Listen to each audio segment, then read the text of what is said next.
And this is my 30th pearl of wisdom during this challenging time for so many of us. We need to keep the right perspective for fear that we fall into the trap to moan and groan about our life while we lose sight of adjusting to the new normal, which is already not so normal for so many of us. I invite our mostly young population to pull up their chair and pay attention so they could be better informed to make the tough decisions with their lives and fill it with hope rather than let it fall to pieces in despair. Too many of us feel we have problems when in truth and in fact we lose sight of the reality that we have life, and where there is life, there is hope. The job you consider terrible is the dream job for the unemployed. The house you do not like is the dream house of the homeless. Your smile is the dream of the depressed. Your health is the dream of those who are ill.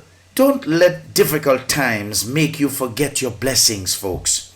Dave Hollis warns that instead of rushing to return to normal, use this downtime to consider which parts of normal are worth returning to.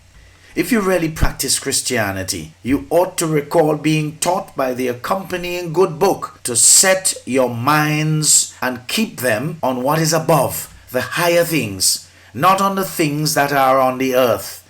It is because we are not in touch with the teachings of the Christ that we love to say that we are followers of, is why we continue to miss the mark and continue to bounce lower and lower day by day. Folks, some people would love to have your problems and as a result would gladly trade places with you. You may be saying, as soon as I get out of this stagnation brought on by COVID-19, I'll be happy. Instead, why don't you choose to be happy right where you are? Blossom and bloom right where you are planted. Choose to have a good attitude without thinking about what you have and don't have. I have realized a long time now that my happiness is all about my approach to life, and yours too. One man gets up in the morning and says, "Good morning, Lord." Another man gets up and says, "Oh Lord, it's morning." Which one are you? You control what kind of day you are having. You're as happy as you want to be. It is not your circumstances that keep you happy. Instead, it is how you respond to your circumstances. I read about these two men who had been bricklayers for more than 30 years. They were working on a huge skyscraper in a downtown area of a pretty large city. One man was always negative, discouraged, constantly complaining, and dreaded going to work. The other man was just the opposite. He was excited to show up each day and had an attitude of faith and enthusiasm about life. But one day, a friend came to the job and asked them separately what they were doing. The first man said, "We are just laying bricks. We've been doing this for 30 years. It's so boring, one brick on top of the other." Then the friend asked the second bricklayer. On the contrary, he just lit up. "Why, we're building a magnificent skyscraper," he said. "The structure is going to stand tall for generations to come. I'm just so excited I could be part of it." Each bricklayer's happiness, or lack thereof, was based on his perspective. The choice is yours. You can report to work each day and just punch in on the clock and dread being there and do as little as possible, as many of you are guilty of. Or you can show up with enthusiasm and give it your best, knowing that you're making the world a better place. What I can tell you is, and that is, those of you who are still lucky to be gainfully employed, stop taking your job for granted, and in the process make it easy for your managers or business owners to know who to cut when the inevitable hits home. Based on how we operate as a people, our national economic situation will get worse before any chance of it getting better shows up. It is not going to get better by any stroke of luck or any politician who tell you this as if to attempt to tomfool you again. Anyone who comes with that kind of nonsense, you tell them you have a piece of beachfront land in Granditang that you'd like to sell them. I am not in politics and therefore I can tell you the truth without flinching. Our tendency towards laziness and lethargy must be arrested, for the change in our economic fortunes can only come with us putting all hands on deck and forgetting this nonsense of green and yellow and whatever is to come. There must be consensus, as petty politics has its place and time, and this pandemic climate is surely not the time nor the place. We need to collectively send positive vibes out to the universe so that they will redound to a positive benefit as a nation. When we get out of bed every morning, let us set our minds to victory and success. Have the attitude, this is going to be a great day. It has already started with the favor of health and life, and I am therefore excited about my future. When our mind as a nation is collectively set on positive, hopeful and expecting good things, that's when we'll go places we've never before dreamed of being.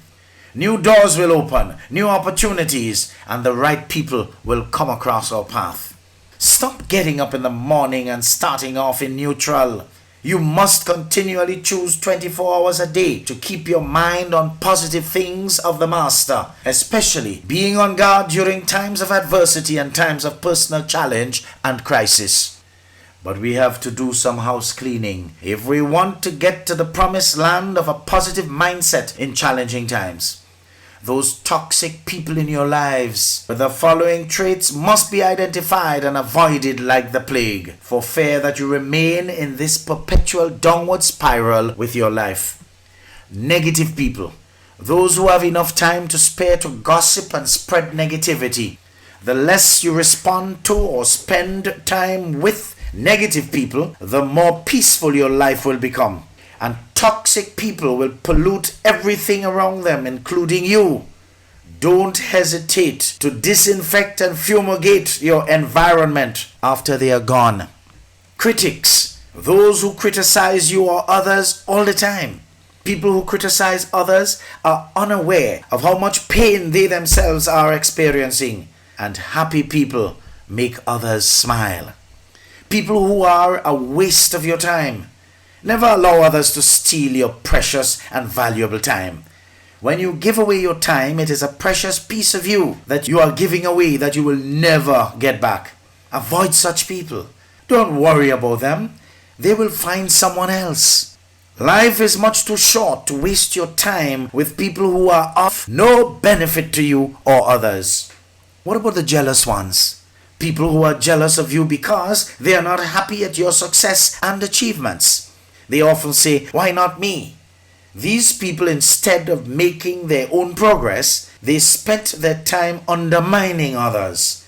Pay close attention to those who don't cheer or compliment you on your success. Those who don't care about you. Caring for others is a good social sign. It is filled with love and friendship. You will live a better life alone than to be with people who are selfish and attend to you only to fulfill their needs. Some rich people or wannabes don't care about your life when you are poor. People who keep disappointing you. You can't stop people from letting you down or even pushing you down. Don't blame people for disappointing you, but blame yourself for expecting too much from such people. When you expect too much, then simple things become complicated.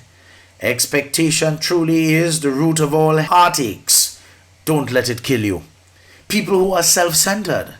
A self-centered person is someone who only thinks about himself or his needs, his own interests, and his own gains. One of the main regrets in life is giving considerable thought to inconsiderate people.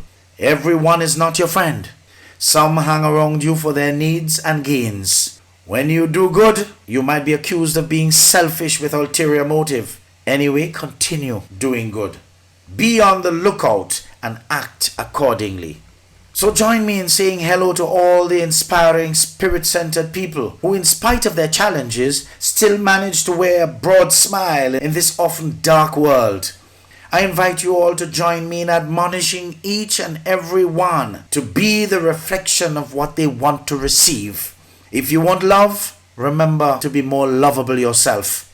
If you want friends, become more friendly. If you want truth, begin being more truthful.